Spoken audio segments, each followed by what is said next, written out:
PICO is a community-type cooperative. It started last July 8, 1954, initially with 15 members and with a capital of 26 pesos and 30 centavos. It was inspired by Father William Masterson, SG. So, at start, it started from a closed-type cooperative known as the Ateneo Credit Union. We have 36 branches and 36 offices, all in all, 72 business offices. Present, we have around 220,000 members with an asset size of 7.6 billion. Ang PICO ay nag-operate sa Mindanao, sa Visayas at ngayon mayroon na kami sa Luzon, no, sa Makati. Ang mga membro ng PICO ay nag-avail ng mga serbisyo sa PICO. Yung mga services namin, ang pinakamalaki naming serbisyo ay ang lending, magpahiram sa mga membro. So, mayroon siyang kaming appliance loan, mayroon kaming vehicle loan, real estate loan. Higit sa lahat mayroon kaming agricultural loan. Sa agricultural loan, mayroon kaming rice loan, corn, mayroon kami sa livestock. So, isa na namin nga serbisyo yung sa livestock is mayroon kaming partnership sa FeedPro, yung babuyang walang amoy. So, sa PICO pagpasok dito, yung tinawag namin PICO Babuyan.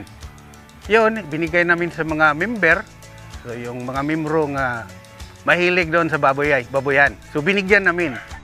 Actually, this was initiated by the President, Mr. Philip Ang. He visited here in Cagayan de Oro City and present the model of the PICO baboy na walang amoy sa Pedro project. So, when we try to look at the concept and the process, we really appreciated it because sa tingin namin is makatulong ito sa mga members namin. Especially additional income nila. Second is may mga idle na mga land sila na magagamit nila. Kasi ang concept dito is mag-raise sila ng for fattening, di ba? And ang maganda doon is may marketing na side. So which is at present, nagawa na namin, may PICO Meat Shop. So, yung pag-harvest ng baboy, automatically, ibenta namin doon sa meat shop. Kasi, ang importante ngayon, kung mag-hog raise ka, kung walang guaranteed na magbili ng product mo, yung baboy, at a guaranteed price, yung mangyari is, ma-discourage yung mag-hog raise, no? So, it's advantage now that parang guaranteed at 102 pesos live yung pagbili natin sa mga baboy. Ang project po natin with PICO and FeedPro nag-umpisa po sa livelihood project ng PICO. So yung livelihood project na yon is mas focus po sila sa hog raising. So yung hog raising ho nila, nung umpisa hindi pa ho sila ganun ka-focus hanggang sa nakita po nila, na-meet po nila ang technology ng FeedPro na baboyang walang amoy.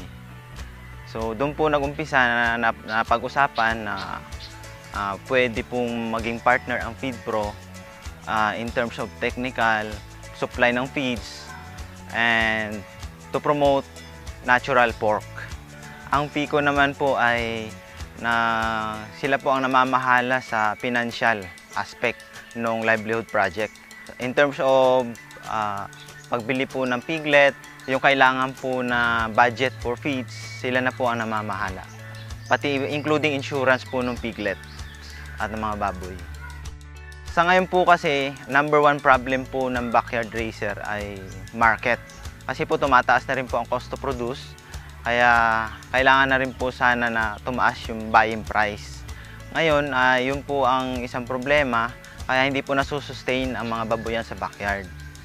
Kaya po tayo nakipag-tie up sa PICO para po masolusyonan yung problema sa market. Sa pamamagitan po na naka-clustering po ang pag-stocking at pag-harvest ng baboy. So staggered po yung pag-stocking para ma-meet po yung weekly or monthly requirement ng certain meat shop.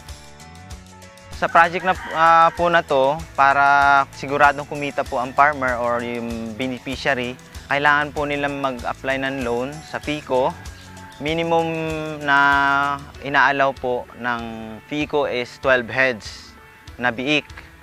Para sa duration po ng 3.5 buwan, sigurado po silang makikitain sa 12 heads na yon.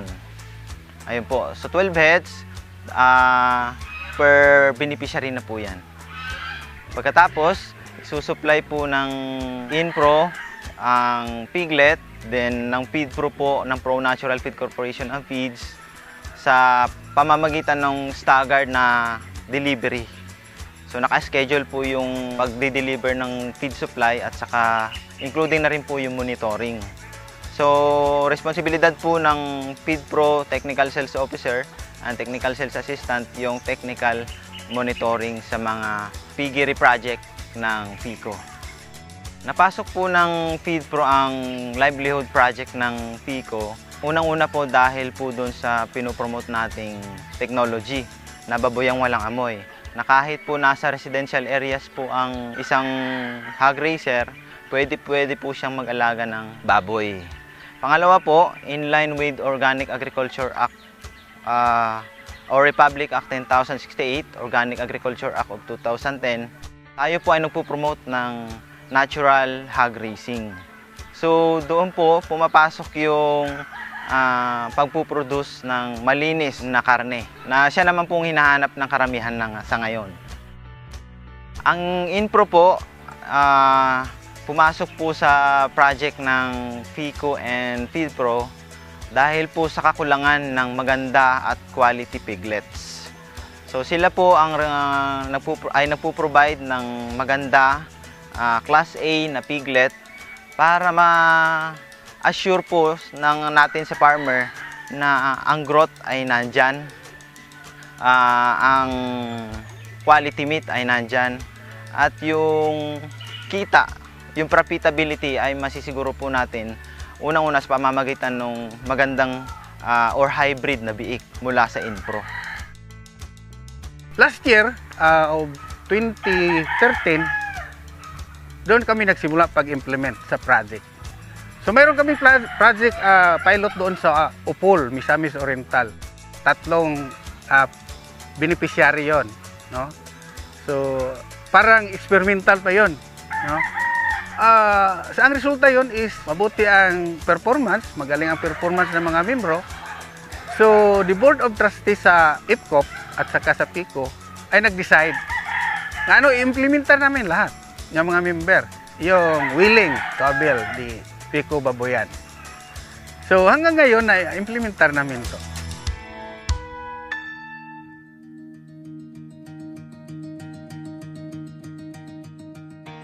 So ang component is may sa FICO Foundation namin, may in charge, may ano naman doon sa FedPro, mga technical team na nag-a-assist sila, no? So ang mechanics is sila ang FedPro nag-design ng parang pig pen.